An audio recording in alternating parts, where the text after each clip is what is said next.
Tonight, the Scottish Labour leader Anna Sarwar says he's sticking to his guns. He appeared in Holyrood today for the first time since calling for the Prime Minister to step down. We'll be in Dumbarton to find out what voters there think about Anna Sarwar's stance. No, because I think he's made lots of mistakes as well. I think he's probably quite right because he's backtracked on quite a lot of things. And later in the programme. Some people do want to change, they've just not had that opportunity. We look at the use of community payback orders as an alternative to short-term prison sentences. And coming up in tonight's sport, I'll be live from Fir Park ahead of what could be a crucial night in the Premiership title race. Hello, I'm Laura Miller. This is Reporting Scotland.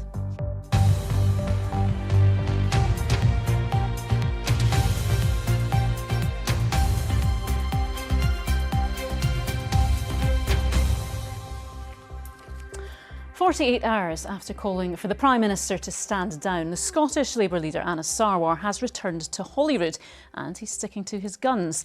Despite Sir Keir Starmer gaining the backing of the UK Cabinet and saying he still supports Mr Sarwar becoming First Minister, Sarwar maintained this afternoon that his first loyalty was to Scotland and that he needed to call out failure where he saw it. He also spoke out on the suspension of MSP Pam Duncan-Glancy, saying new information had come to light about her friendship with a convicted sex offender, a relationship she has defended. Our political correspondent Phil Sim reports. On Monday, Anna Sarwar dropped a political bombshell by calling for the Prime Minister to quit. But within moments, Sir Keir Starmer's cabinet rallied around him in a coordinated show of support. Was this a failed plot, with Sarwar left out on a limb? Today, on his return to Holyrood, he insisted he acted alone and out of principle. This was my decision and my decision alone. I was not part of any wider attempt or any wider organisation. I took the decision based upon what I am willing to tolerate, what I am willing to accept, recognising that my first loyalty and my first priority is to my country, Scotland, and the people of Scotland deserve to know what my standards are, what I'm willing to accept, if I'm willing to call out failure wherever I see it. Talking of standards, Sarwar and Starmer have a shared problem: representatives who have links to a convicted sex offender.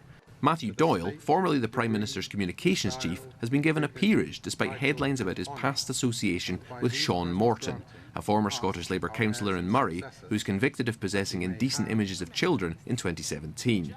Despite the Prime Minister knowing this, he gave Doyle a job for life in the House of Lords anyway.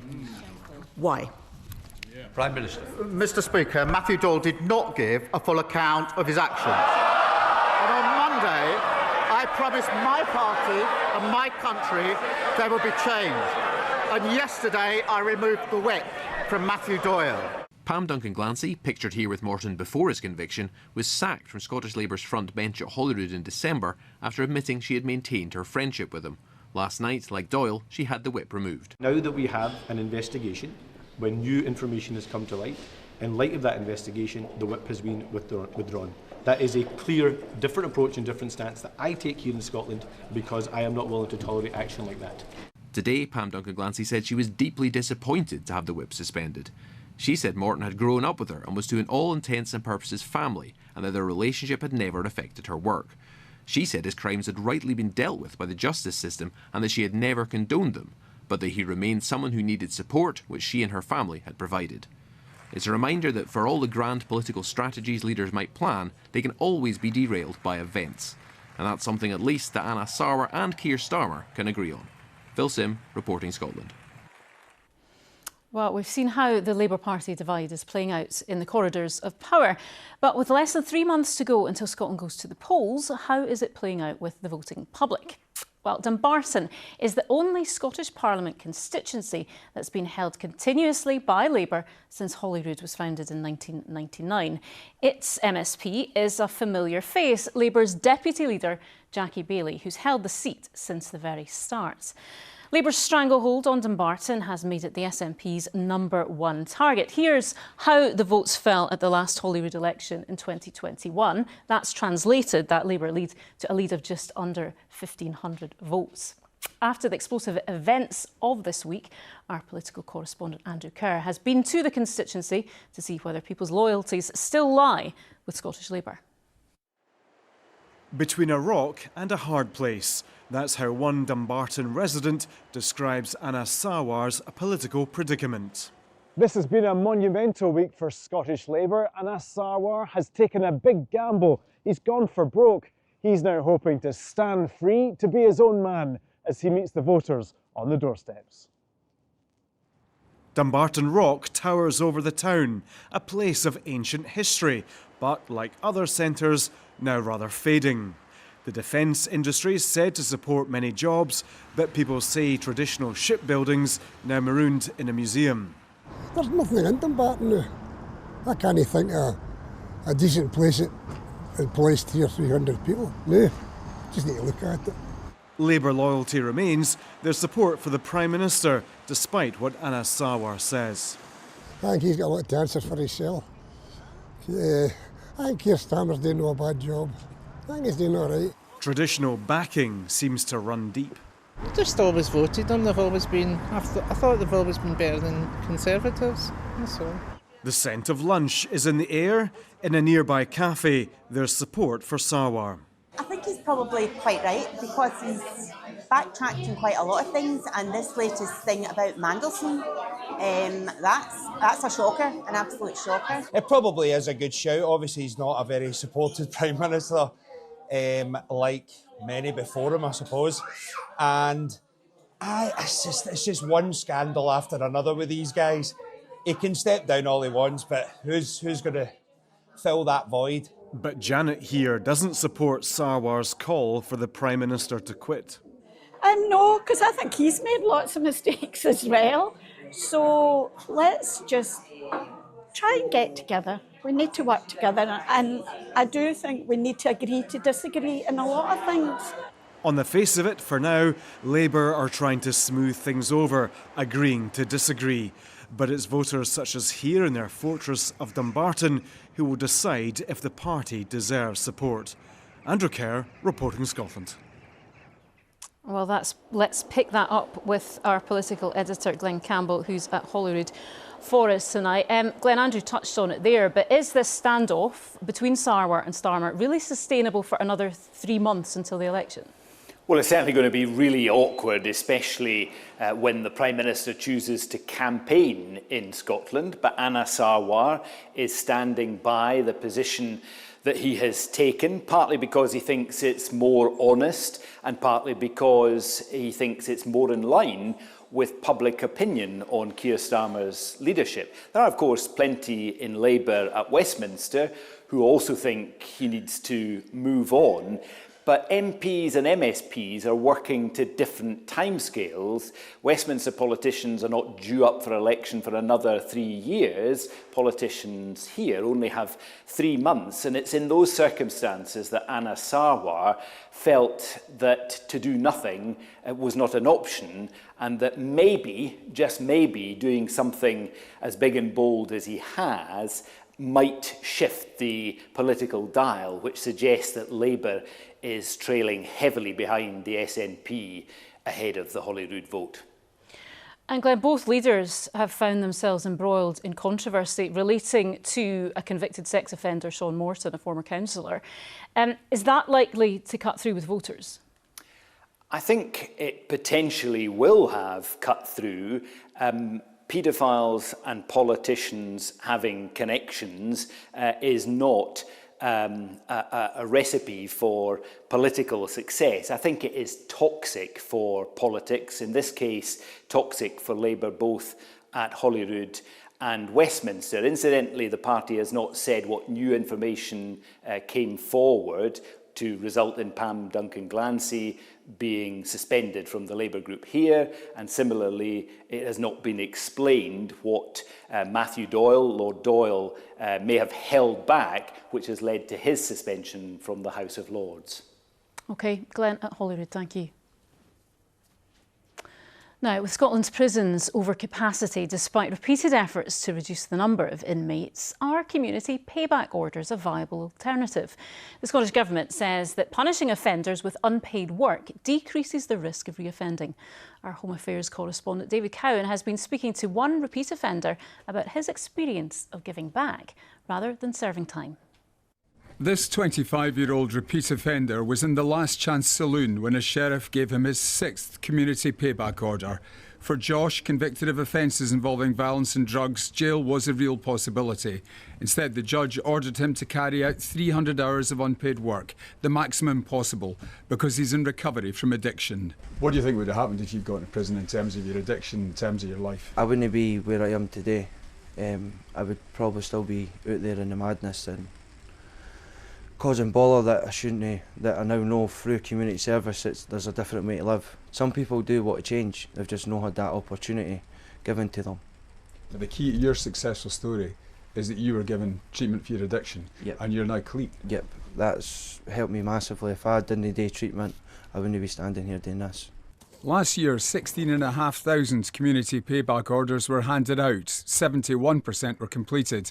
The reconviction rates for people on them is 28%, compared to 51% for prisoners serving jail sentences of under a year. They can be put into rehab, we can address the issues why they've offended. You know, it could be residential issues, it could be financial issues, it could be anger issues, you know, things like that. You know, for us, when we have people into our service, we can then start to address those issues. The government wants to make greater use of community payback orders as an alternative to prison, but in the short term it's still facing an overcrowding crisis in the country's jails. Its latest proposal is to reduce the automatic release point for prisoners serving under 4 years from 40% of their sentence to 30%. And this way. Yeah. The Justice Secretary's political opponents have accused her of being soft on crime. It's really time that we move on from the knee-jerk, short-term rhetoric. It serves no one. All I'm interested in is solutions, and solutions that work for Scotland. Having a high prison population does not make Scotland safer, so we all need the courage to focus on the evidence, on what works to deliver less victims, fewer crimes and safer communities. The government is investing an extra £10 million in community justice. It still represents just 2% of the criminal justice budget. Real change will take time and a political shift in priorities. David Cowan, reporting Scotland. It was once at the forefront of the so-called Scottish space race, at the vanguard of the UK's space ambitions. But now the Scottish rocket manufacturer Orbex is on the brink of collapse. The company, based in Forres and Murray, is appointing administrators, putting 150 local jobs at risk. Jamie McIver reports. Orbex is one of the most significant names in Scotland's space industry. It's been developing low-carbon rockets, but the company's failed to take off commercially. Talks to try to secure more funds or find a buyer have failed, so now the company stands on the brink of administration. Some 160 jobs are under threat, and in a rural area, that's a worry for the whole community. I'm absolutely gutted to learn that the talks with the new potential buyer have broken down, and that now 160 jobs are at risk. And my thoughts, first and foremost, are with the employees and the families facing this loss of their livelihoods. And of course, Orbex is a rising star of the European space industry, not just Scotland's space industry. Orbex had been planning its first launch later this year at the Saxe-Vord spaceport in Shetland.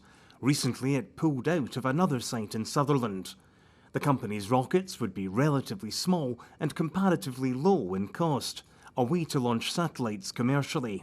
This would have been a domestic national capability to have a niche industry, and it will affect future investments.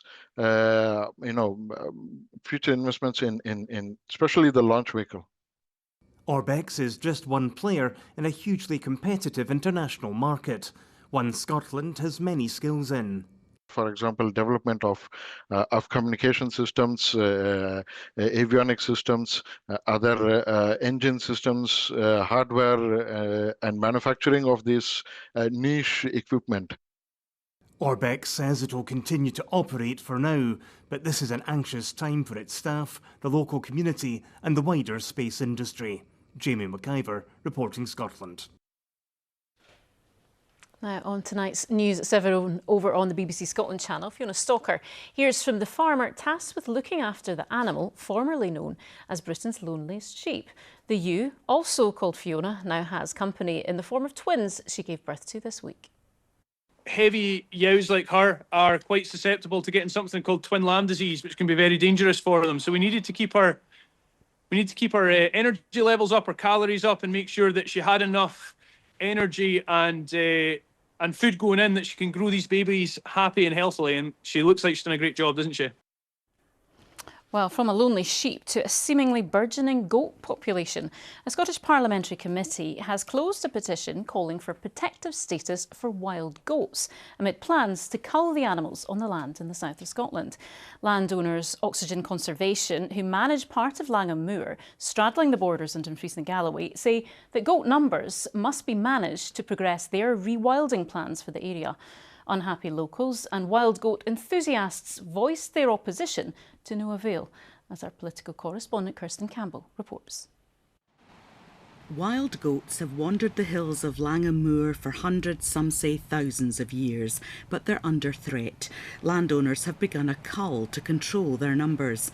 A petition calling for the herd to be given protected status was signed by almost 22,000 people, but it's been rejected by Holyrood's Petitions Committee after receiving official advice. Feral goats are understood to be non-native to the UK and therefore ineligible under current guidance. Members expressed their frustration. The goats are very cute, and I do find it utterly bizarre that we're protecting seagulls who attack humans and we're not protecting these lovely, cute goats. And this has been a recurring feature in my education as convener of this committee over this Parliament, that Nature Scot would become a more proactive organisation and not just resemble a dead sheep with its legs up in the air.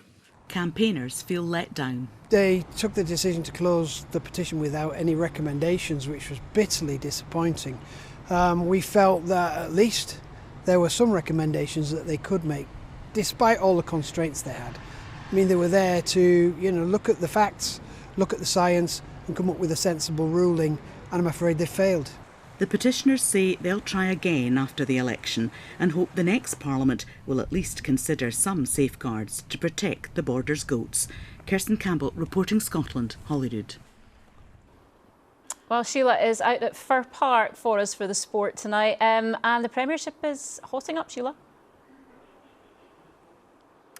Yeah, it sure is, Laura. Unfortunately, the weather's not hotting up here at the moment. Yes, hello from Motherwell on what could be a huge night in the Premiership title race. Hearts, a big win for them last night, took them 6 points clear of Rangers, who are tonight's visitors, with Celtic 3 points further back.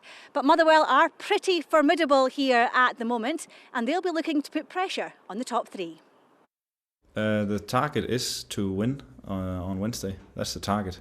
And then I know a lot of you will probably ask me that question again, but with a little bit more. Please say something so we can have a headline and sell some papers, which is fair enough. Look, we are in a good position to make top six.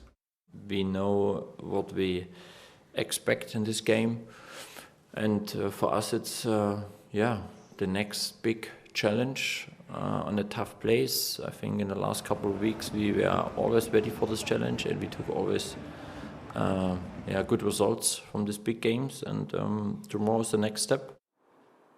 Well, former Motherwell defender Stephen Craigan is part of BBC Radio Scotland's commentary team this evening. I spoke to him earlier and started by asking him about Motherwell's incredible form here. They haven't conceded a goal in the league since October. So what's that down to?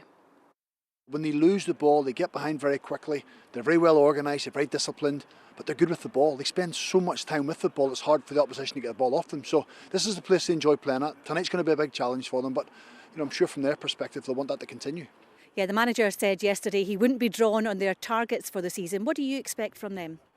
I would imagine coming into the season, top six would have been their kind of target of where they are. That will have changed because they've won games, as you said. They're keeping clean sheets. They're progressing really well. I think it's 1 defeat in 18 games domestically, which is incredible. So that will have changed. I think top 4 now will be their target. Some people have said challenging for the title. I think that's just a little bit out of reach for them. However, they will have an impact in it. They will take points off people. So I would imagine top 4 in European football would be a fantastic season for them. And Rangers, of course, coming here in good form as well. They've won 7 out of their last 8 league games. That huge cup win at the weekend. Do you think they'll feel a bit of pressure, though, from Hearts' result last night? I think they'll certainly recognise Hearts' result. They'll know the importance of tonight. I think sometimes pressure comes within. I would imagine Danny Röhl's quite a calm and collected character. He won't be putting pressure on, but players understand where they are in the game. This is a venue they have to come and at least take something from it. They don't want to be staying 6 points behind heading into the game on Sunday against Hearts at Ibrox. So if they could get something from the game tonight, yes, would a win suit them? Of course it would. But you said that they're in good form, they've got good players, scored 13 goals in the last 2 games, so they come here full of belief as well. Could be a really big week for them, couldn't it? Well, I think they knew that at the start of the week it was going to be a big week, irrespective of last night's result between Hearts and Hibs. Rangers have their own agenda. They're in a really good run of form. I'm going on stats, but 1 defeat in 17 games domestic is phenomenal since Danny Röhl came in. No Rangers fan would have imagined they would have been in this position. Now they're here. They have to try and capitalise on it. They have to try and kick on. Well, there were due to be 4 other games on in the Premiership this evening, but the dreadful weather in the northeast has put paid to Dundee United's clash with Aberdeen. A pitch inspection was failed at Tannadice and that match is off. Elsewhere, Celtic take on Livingston in Glasgow with new signing Alex Oxlade-Chamberlain on the bench. Falkirk will look to maintain their excellent Premiership return at home to Dundee. And it's 9th versus 11th at Rugby Park as St Mirren visit Kilmarnock. You can listen to all the action on Sports Sound on Radio Scotland, and there are TV highlights on BBC One at 10:40. Now back to last night's match, and Hearts boss Derek McInnes praised his side's winning mentality after they scored a late goal against Hibernian at Tynecastle to take all 3 points. The match looked to be heading towards a goalless draw before substitute Thomas Magnuson found the net in the 88th minute to tighten the Tynecastle side's grip on top spot. For us, it's important that we keep praising what we've got here in the building. We've got good players. We're top of the league for a reason, not just through the desire that you mentioned there, but that definitely helps. And how many times have you seen Celtic and Rangers, teams who are successful, who just find a way to win? You might say, oh, Celtic were rotten today or this, but they find a way to win. They always find a way to win. That's what that felt like tonight. And this is how the table looks going into tonight's fixtures. A win here for Rangers will see them cut Hearts' lead back to 3 points. Celtic aren't much further back, but you feel there's little margin for error as the title race enters the home straight. A big night at the bottom too. A victory for Kilmarnock could put them 9 points clear of Livingston, unless Livy can get a result at Celtic Park, of course. Finally, Scottish figure skater Lewis Gibson is aiming to help win Team GB's first medal of the Winter Olympics as he partners Lila Fear in the ice dance. Good luck to them. That's all the sport from here at a noisy Fir Park. Now you can follow all the action on the BBC Sports Scotland website. Just in time. Thank you very much, Sheila. Anna Chris is here with the weather. It's even playing havoc with the football, for goodness sake. Not surprised. So much rainfall. Today, what a miserable day of weather. However, there is a glimmer of sunshine on the horizon. Go on. Thanks very much indeed. Good evening to you. Yes, pretty miserable, cloudy and wet conditions across much of the country today. And we still have Met Office yellow warnings for rainfall in force until midnight tonight. However, as we go through the next few hours and overnight, that mixture of rain, sleet and snow will begin to peter out. Temperatures begin to fall around 1 to 4 Celsius. It will be quite chilly.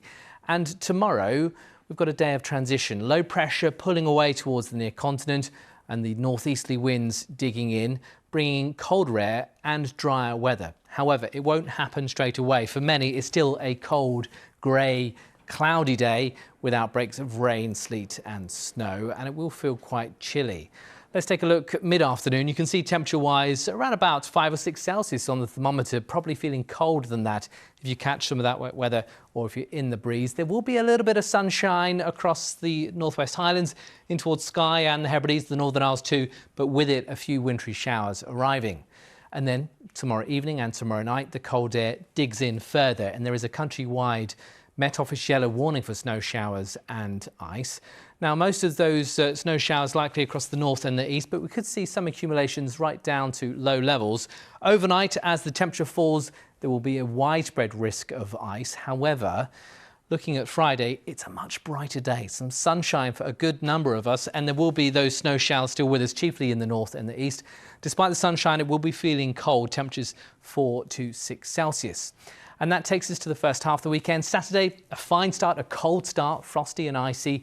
However, it doesn't last, I'm afraid. Later on and then overnight, cloud builds and rain arrives as it meets the cold air falling as snow, a significant amount across higher ground, even to low levels in the east come Sunday morning. But through the day on Sunday, milder air is set to arrive, chasing the snow away. However, it remains cloudy and damp. So sunshine, but not for long, Laura. Thank you, Christopher. Now tonight's main news again.